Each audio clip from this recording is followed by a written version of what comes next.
Good morning. We are starting now chapter 12, the last chapter of Shaar Hayichud Chapter. And this chapter is a continuation of last chapter in one particular detail. And that is, last chapter we said that the way the middays, the spirit, come into the world is through the oisios of the Asarat Mamarat. It was through the 10 utterances. And this is how the spheres and the expressions come into the world. We said there's a progression. You have the spheres, then you have the oisios, and then of course you have the creation of the world. And last class we explained that chapter 11, the role that the mamaris play, that they're more than spheres, they seem more separate, but again, it's only from our perspective. But the key is that it all goes based on the oisios, the letters that are formed. Chapter 12 is going to be a discussion of the letters of the Torah and how they carry various energies, lights, and divine creation into the world. The discussion here really fits more into the Sefer Yetzirah. Sefer Yetzirah, written by Avraham Avinu, or different opinions who wrote it, discusses at length the letters, the 22 letters of the Alef Bais and their details. Here, the Alter Rebbe, this is what the Rebbe explains. The Rebbe explains that the Alter Rebbe wants to bring out one point here. That while the world has millions and millions and millions of different types of creation, all coming from various formations of the 22 letters of the Alef Bais, nevertheless, it shows its unity, because everything comes from the same 22 ingredients. Imagine you have 22 things, and this makes anything you want. A little more of this, a little more flour, a little more eggs, a little more sugar, you make this. You know, sometimes you go to a bakery, they make the challah taste like the donuts taste like the rolls. Everything they use the same, but just one has more sugar. It's the same ingredients that creates everything. In other words, since the oisios are an expression of Hashem's divine light, they're like mediums, they're like pipes that carry it to us. Therefore, every single thing in this world is made from the same thing, God's energy, God's light. I once heard that in terms of mathematics, it really can be explained, because if you have the 22 elements and you do what we call permutations, that in a way explain what you just said. Right. So the number officially that I've heard is 10 zeros more than a billion. If you take a billion at 10 zeros, that gets to how many, because the way it works basically is, when you have two letters, so it's 1 times 1, is 2 ways to set it up. Alef Bais, Av, or Bais, Alef, Ba. If you have 3 letters, so it's a third letter, new letter, times 2. So it's 6 letters you can make. If you have 4 letters, so it's 4 now times 6, that's 24. If you have 5 letters, it's 5 times 24. And it goes there. By the time you get to 22, it equals trillions and trillions and trillions of combinations. And that's not counting any of the, as we'll talk in a few minutes, of tzirufim, chilufim, tmurais. This is talking just normal letters. If you want to mix, as we'll see in a few moments, the various forms how letters can be expressed, because as we'll see in a moment, as we remember in chapter 1 and chapter 7, we spoke about this. This is that the letters of the Torah and the letters of the Asar Mamarais can be transfixed and transformed and exchanged in numerous ways. So it comes out that the formations are not billions, not trillions. It's endless, the amount of possibilities, because once you imagine dealing in fractions, you can have any fraction you want, because in that, now try and make numbers. There's no limit. This is how you can have so many different creations. At the same time, it's all the same exact ingredients. We spoke last week, or last time we learned, that it's a phenomenal concept for someone who's a physicist, a scientist, to understand this concept. It is so simple and relatable. But you think about atoms. Everything is made from the same exact ingredients: neutrons, electrons, and protons. That's the ingredients for every single thing in the world. There's no other options. There's no other, this was made from something else. Everything's made from atoms. And that creates everything. All depends on is the combination of how many of this, how many of that, and then it's the combination of, the molecules, et cetera, how it forms some identity. So someone who knows science, certainly more than I do, can appreciate how you can create any sort of result based on even the same ingredients, based on how the compounds are set up. So it's nothing to do with words. it is words. We're going to see in a minute. We're going to go there. It is words, yes. So let's start. Perikei Bais. So we're saying even though there's 22 letters of the Alef Bais, which are the 22 letters used in the Asar Amaris, in the 10 utterances that Hashem used to create the world, nevertheless, these 22s can have an endless amount of forms and expressions. It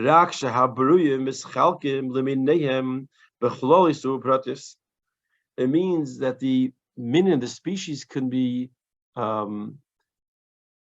divided up and could be fragmented, meaning to create so many different types.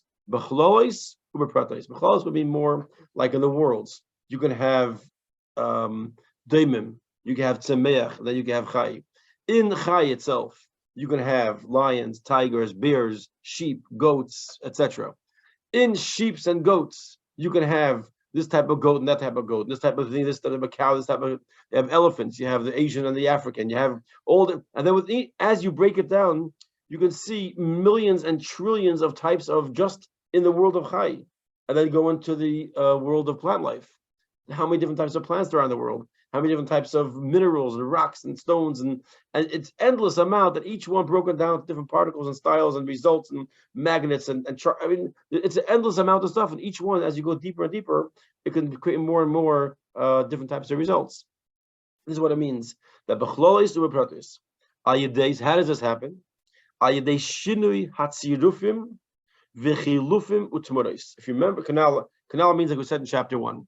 In chapter 1, we explained that there's various ways how we create and make from the words in the Asar Mamaris all the things in the world. For example, Hashem said words like Dasha, and it's the earth should give grass.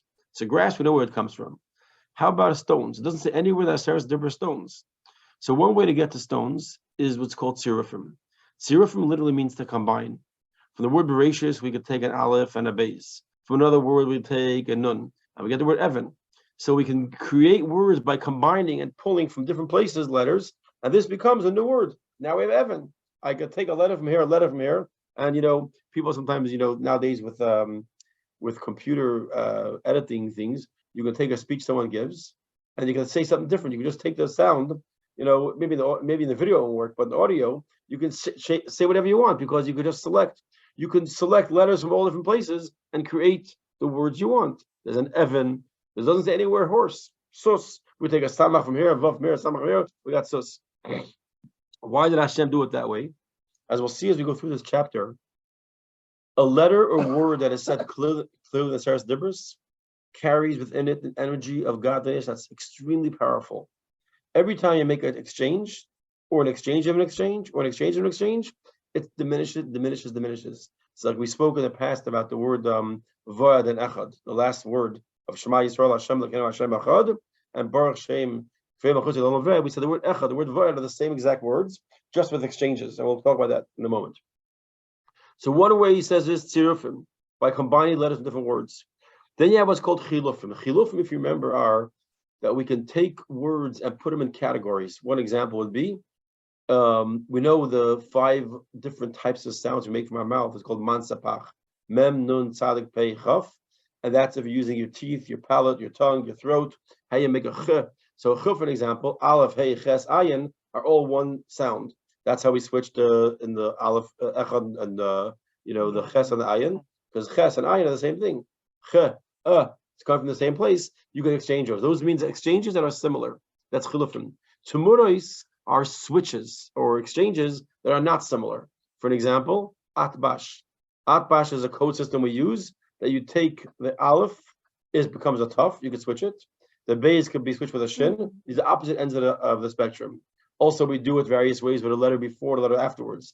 You have in the back of the mezuzah where it says kuzu muchzas kuzu. That's really Hashem L'keinu Hashem. Taking the letter after the yud is a chaf. You take the kuzu, kaf, zayin, kaf vav, zayin vav is yud k vav k, and then muchzas elikim, etc. In other words, you can take letters and exchange them with non-similar letters. So you have various ways to do it. Another way you do it is, of course, what's called gematrias. Gematrias are, when any letter has numerical value that's the same, you can switch it. Another way we do it is called tough. It's called Reish Lamed Aleph, the 231 ways of exchanges. There's all different ways brought down in the Sefer. They call it Sefer Tmona, Sefer Isius. It has, for an example, there's something called Ayak Bachar. What's Ayak Bachar? Ayak is Aleph Yud Kuf. That means you can exchange the first in the tens, the first in the singles, the first in the hundreds with each other. What is it for? It's like Kabbalistically, they're all connected. These letters have a connection. So the Aleph, the Yud, and the Kuf are all connected because they're all the first in the ones, the tens, and the hundreds. Bachar, Beis, Chaf, Reish is the first in the twos, the 20s, and the 200s. So there are numerous ways that we can switch over and have letters exchange for each other. The more complex it is, the more extreme is the exchange, the less light comes through it, which means the more diminished, the more symptom, the more concealment on the original light. And if you do it twice, 3 times, it's even more. So words that are written clearly. That's a good way to write letters when you want to, Codes that was done. By the way, during World War II, there is a story I read once about 2 yeshiva boys that used a system of all different codes like this to write notes back and forth, and no one could track it. Even they said their teacher in yeshiva couldn't track it. They had their own system. There's all different code systems to do it. Mendel's. I think there's a movie based on what you're saying. It could be. It could be. Definitely, I saw it There's but not in the school. Hebrew. Not Hebrew. I think I say based on. Yeah. Right. they use it, says in the Indians also, Navajo Indians, I think. They did also, they used them for a lot of the messages. They had their code system also. I think the Indians, or was a Native Americans, some group that they used for code, for using codes also. But the bottom line is, Dini's grandfather, who Zalman was named after, once sat down and showed Mendel the code they used in Russia to write notes to each other. The Russians should understand it. Very cool code they used, also based on a certain pattern of words, and it's actually very interesting what they did. I think Mendel still knows it. So once you understand it, it's easy to know. But the bottom line is, these are all different ways. Now, not anyone can just make up and say, okay, I decided this letter means this, this is. You can make up any word you want. It has to be at a source. The Sefer Yetzirah spends a lot describing what words and how the formation is. Here, the Alter Rebbe's point is not to show all the tricks. He wants to explain to you something, that every single thing you see in this world is made from the same ingredients. In other words, back to the theme of Shaar Hayichud Chapter, the whole point is that it's all oneness. Every single thing you see, as much as diverse as it's going to be, as unique as it's going to be, as different as it's going to be, all comes from the same exact ingredients, just the way the letters are played. And that is the same light, the same vehicles carrying, and we're going to go through it now in a beautiful description. He's going to give an example. Fascinating. So the way we read, the way we use alphabet, it's like the simplest, What do you mean the way we do it? like regular.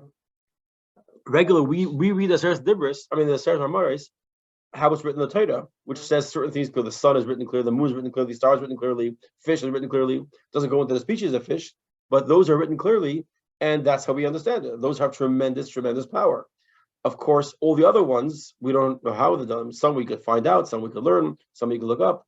But the bottom line is, we don't know what the exact formula is, why Hashem made that the sus, the horses, should be, not written clearly, the other ones, yes, But bottom line is, ki kol ois, third line, hi hamshachas chayes v'koyach miyuchad, every single letter of the Stars Maris carries in itself a particular energy. That means each letter has its own energy.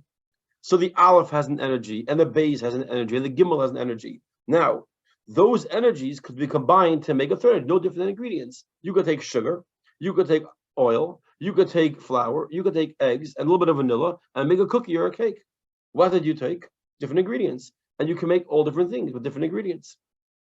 And now the Alter Rebbe is going to start saying the next thing. The next thing is something phenomenal. When you get a number of letters coming together, it no longer carries the identity of just flour, sugar, and oil. Now it's called cake. Now it's called challah. In other words, it draws down a whole new identity. So aside from the fact, let's take the word know, K-N-O-W, right? Mm-hmm.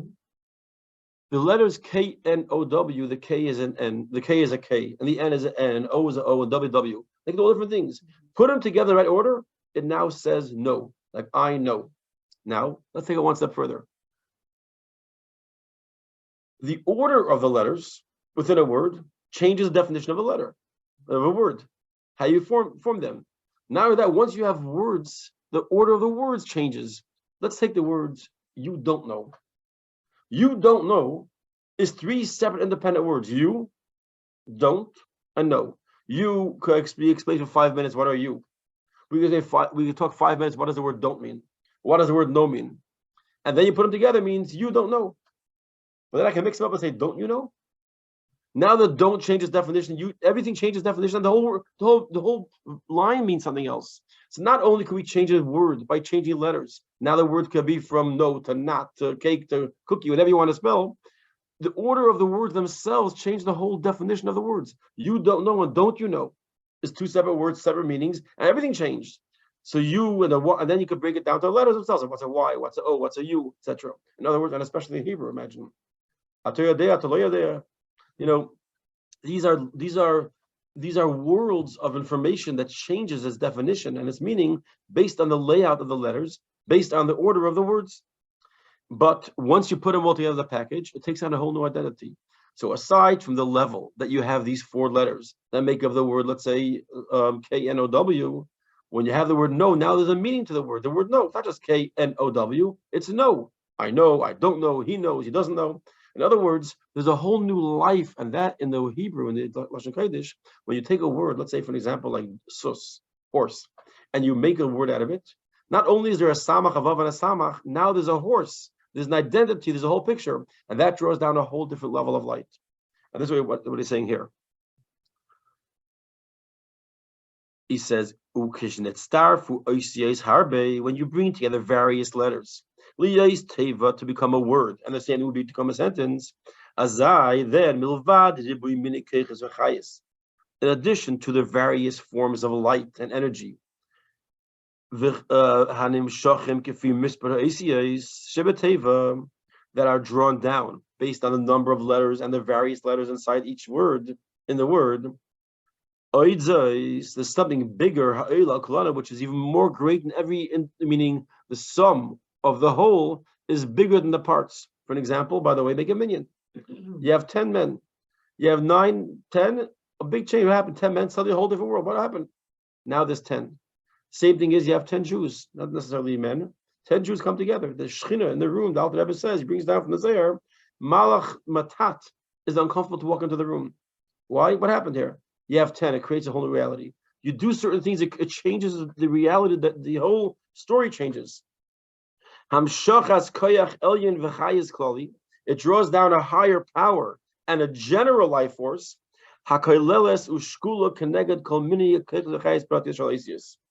It's something which is not just now. You had 1, now you have 4, so 4 is times 4 is 4 ones. No. Now you have a whole new word that's nothing in the same realm as the 4 ones. 4 ones you had before. Okay, N, O, and a W. Now you have the word no, it's a whole different world. It's a picture, it's a story, it's a message, it's a life, it's a lesson. In Hebrew, Lashon Kodesh, it draws down a whole new level of air, a whole new level of light. So when you have the word, for example, sus, or keves, or any word you're going to think of, when you're going to create the different letters to form a word, it's not just the letters, now it's a whole new component. It's not just a plastic and a stick, it's called a pen. It's not just some plastic, it's called the glasses. It's a whole new identity.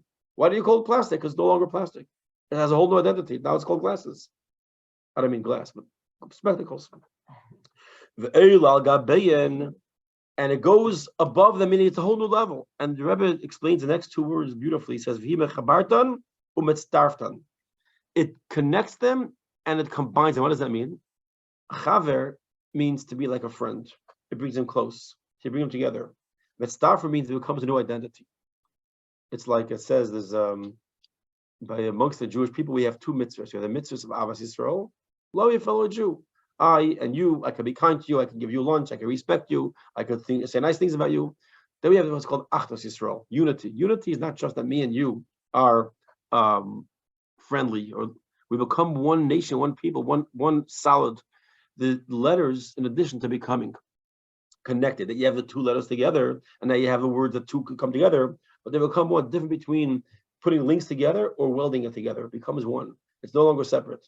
The mitzdarftan, it becomes really like one, two different words, and it's no longer the words, E, Y, I, E, Y, E, which is three letters. It's I, the eyeball. Yeah, it's a whole new identity, and that can't be separated and say, it's almost like when you bake a cake and you have all the ingredients. When you have the final product done, you don't say, okay, there's the eggs. Well, if you didn't mix it well, maybe that's something else. But if you mixed it well, you have a cake. You don't say this, pass me the eggs, milk, and water, and sugar.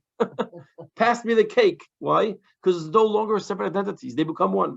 And that's the ultimate transformation of the letters that become a word. It's a whole new existence. And these are all forms that come out of the Asar Mamaris. In other words, the world of life, the world of existence that we find here, that we see, these every single thing you see in the world, from a small little caterpillar crawling to a planet, to an angel in heaven, to the highest forms of Chachma Bina in the spheres, are all creative forms that came out of the Asar Mamaris, that new existences came out, but they're not new real existence. It's a real existence, but it's all the same ingredient. It's the light that comes from Hashem's spheres and through the spectrum of letters, which is really the energy of Hashem that you're looking at. You're looking at it as it forms. You put different lenses, you have different lights, but it's all the same source. The same projector has one light. It's one bulb. Everything you're seeing on the screen is all coming from one light bulb that's powerfully shining, and all the different forms are coming later by different filters that it's running through. As we'll see a metaphor the Alter Rebbe will say himself. Which just draws down and gives a world of life into the world of creation.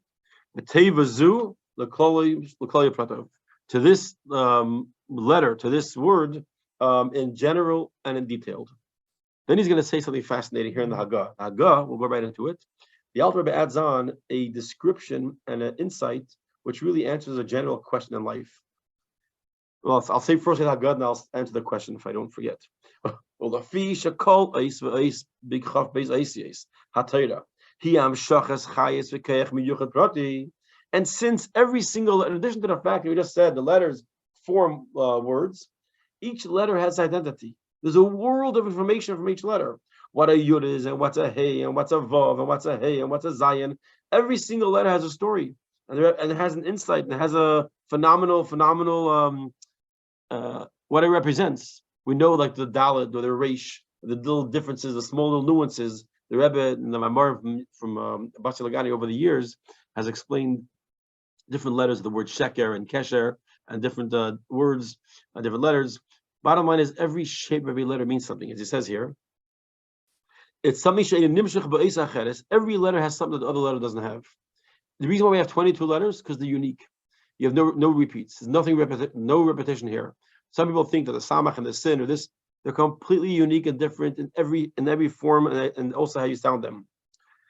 So every single letter, gam tuanasam, also the shape, not only the shape, also the shape. The ksav kol esis he, betmunam yuchedus, how you write a letter has a different picture.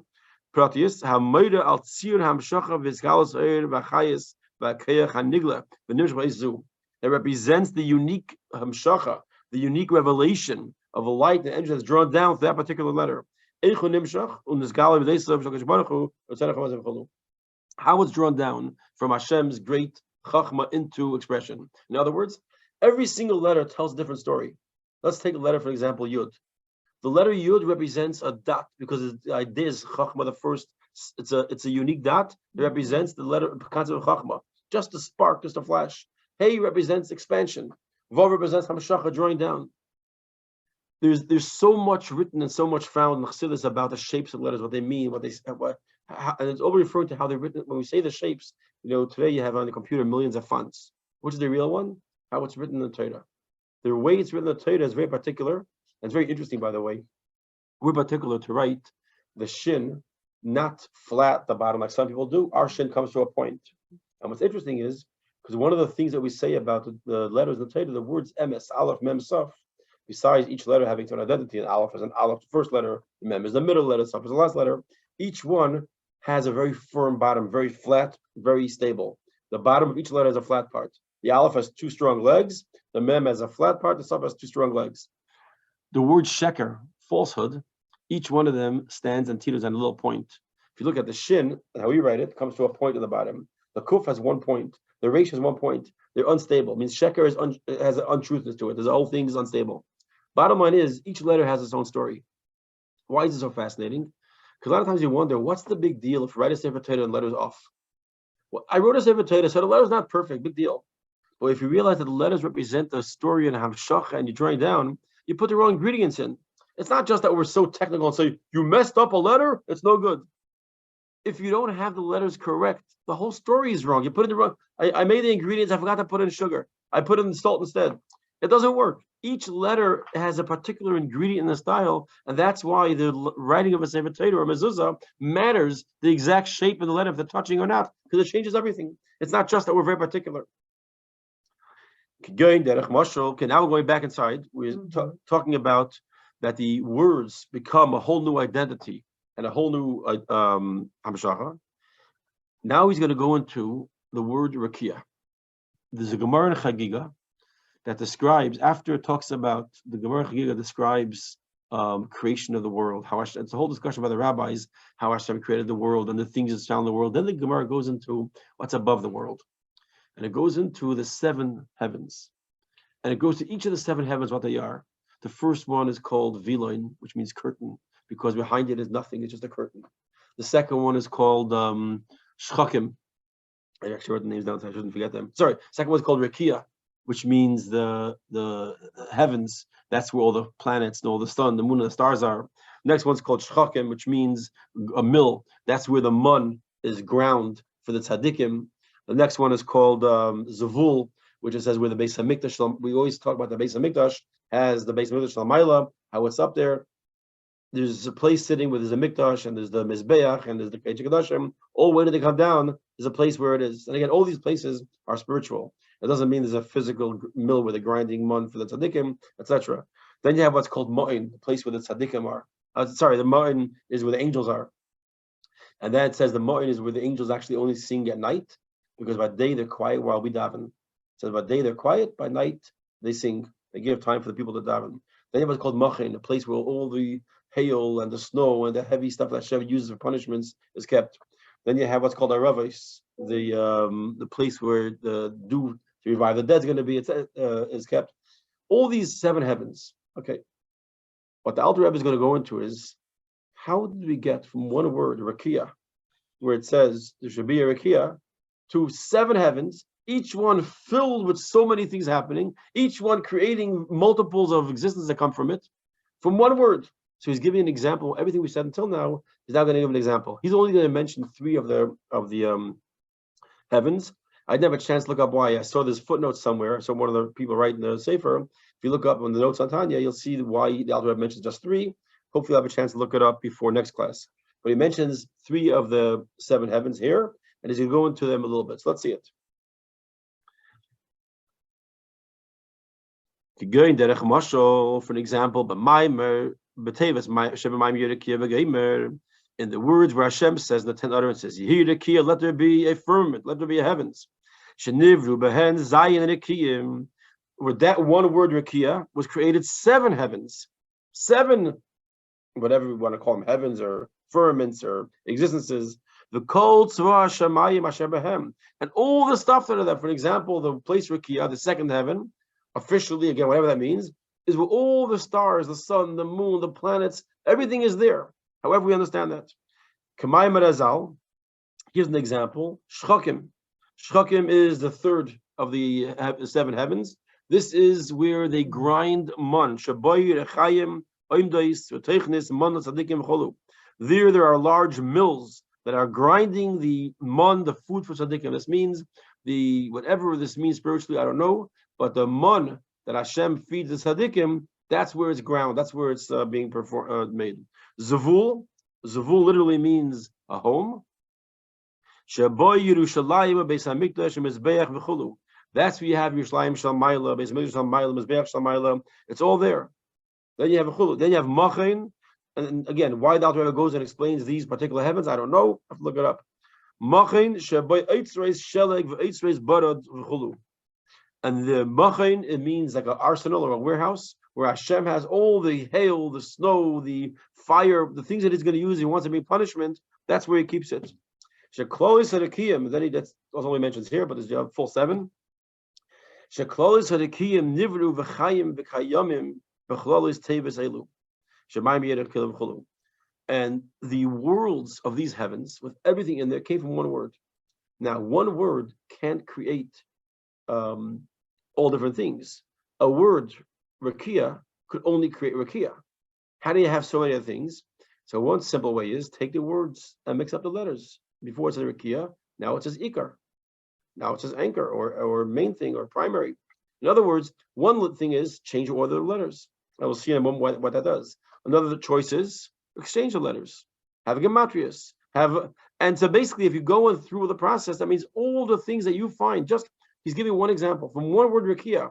You have a worlds of heavens where each one has diverse existence going on. One is punishment, one's reward. In the last heavens called Alef Bais, it says all tzedek, yesher, goodness, righteousness is there. That's where Hashem has to do to revive the dead when Mashiach comes.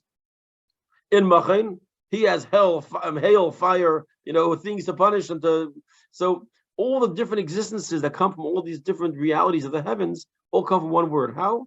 Through exchanges, through changes, through interplacing words, etc.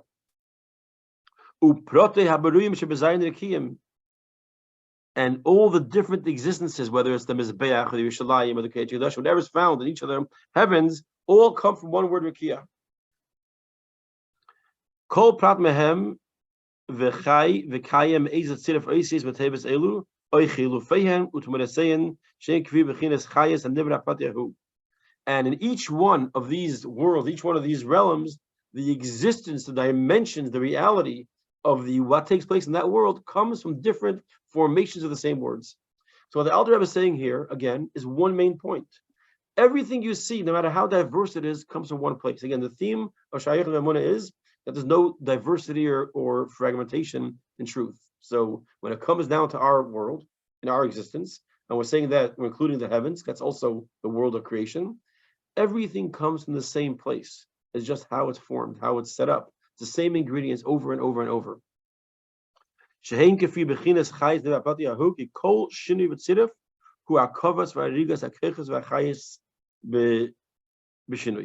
beautiful expression he says here. Because every single unique creation comes from the merging and weaving. Hakava usually means if you want to create, for example, not that it's allowed to do it, halachically, if you want to create a nectarine, you take a peach and an apple, whatever, I don't know which fruits they are, and you graft the plants together. That's called hakava, to graft. If you take a horse and a donkey, you get a mule. The ways to hakava, it's called to merge. Then you have what's called weaving. Weaving is like a tapestry. And beautifully, you take simple little colors of yarn or wool, and you can make the most gorgeous tapestries. What is that? Skillful weaving. The whole picture appears. It all depends how you present. In other words, you can merge things, you can weave things. That's what Hashem does with the words of the Asher Amaris. He is constantly merging and weaving and creating the most beautiful existences of the world, or sometimes the most painful, because it goes down through enough, as we'll see further on this chapter, to get even a rock, even a stone, and sometimes even things that go against Hashem, because it depends how many times you exchange, how far down you go. And you don't forget, you can keep exchanging. You can take the word and exchange it again, and every time you exchange it, it diminishes again, the light diminishes again, until you finally get down to, a piece of earth or a clump of mud. Now he says another point. And this is, again, a beautiful point in life in general. Whichever letter comes earlier in the word is the controlling letter. Every letter has an identity. He's the leader. So if the first letter is a hey, then the whole world is going to deal with expansion. If the first letter is a yud, it's going to deal with focus. If the first letter is a vav, it's going to deal with drawing down. And that is going to decide the fate of the next letter, and the next letter, the next letter. And each one, it's almost like, or not almost, it is like chesed shebegvura, gvura shebechesed, tifer shebechesed. It's all merging. One's all chesed, different forms of chesed. One's all gvura, different forms of gvura. So what's the difference between chesed shebegvura and gvura shebechesed? Well, one's chesed expressed as gvura, one's gvura expressed as chesed. For an example, if I want to be kind to somebody, I could yell at the little kid, "Don't run into the street." Why are you being mean? I'm not being mean or tough. I'm being kind. I'm protecting him. Sometimes you could be not nice and you can say, you know what? Stay outside and play out of mind. Are you being nice? No. Because right now the person, meaning you could have, what's really happening here? Is kindness or apathy or concern or love? All depends what's the primary, and everything else follows. So in words, you have the same thing. You have the way your word is, and that is determined by the first letter and the second letter, the third letter. They determine the path of that particular word. All the rest of the letters sort of fall and are bottled to it. And goes in its light. And through that is created different new creations. Just to recap for a moment, and we'll finish with this for today.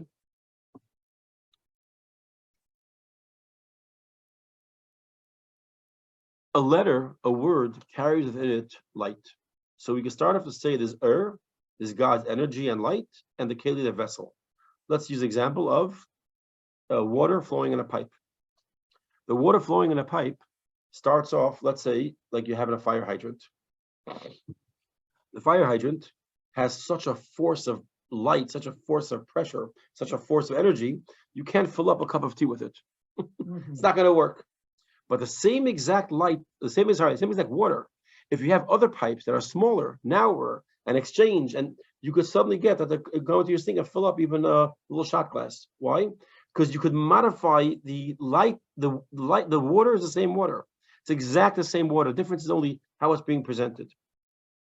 So the first thing you have is to know that the and the highest, the light, and the letters are just vehicles. They change how it's coming because they carry the water differently. Sometimes they add shades and colors, but it's all the same water, so to speak, the same light that's carrying the letters. So then you have the letters, that's the ingredients. You have the letters, that's the first reality. First thing is the letters. The second thing is you put enough letters together, you have a word. That's a new identity. The third thing is that these letters and words are controlled, how they're modified by exchanges, what letter comes first, how you set them up, etc. So you have in the process of that Dibros many factors that bring down a word into what was originally a word. Let's say Tanya is desha, let the earth give forth grass, and now it could refer to rose bushes and all type of plants and all types of mushrooms. How? Because those words actually are said and included, but not directly. It's through exchanges, etc. We'll stop here. But again, the main point of all this is to bring out one primary idea, and that is that all of the creations, all of the things that we find are from the same 22 letters. That's the Rebbe's point that the Rebbe says about this chapter. All right, and Mirza Hashem, next week we will make a siyum. We'll conclude this chapter, conclude the Shaar Hayichud Chapter, and we'll have maybe a little piece of cake, and then we'll go and start the next section of Igeres HaTshuva.